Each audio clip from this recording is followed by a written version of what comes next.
Jesus says, "It is written, man shall not live and be upheld and sustained by bread alone, but by every word that comes forth from the mouth of God." And that's also from Deuteronomy 8:3, as well as Matthew 4:4. What is God saying to us?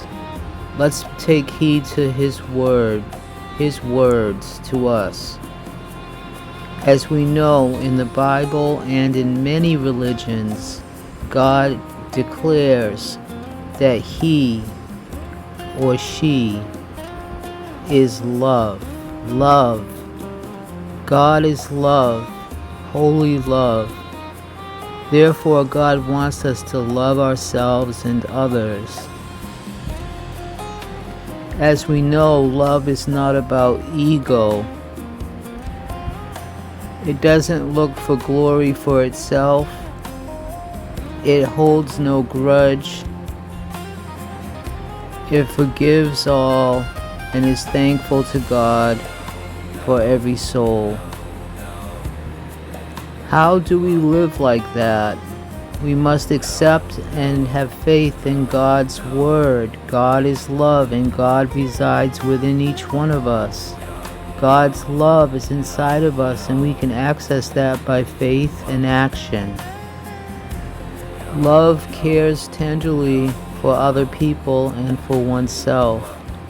Love does good things unto other people and unto oneself. God in us does not abuse us. If we have God's love, we don't abuse ourselves or others, and if we do, we need to repent.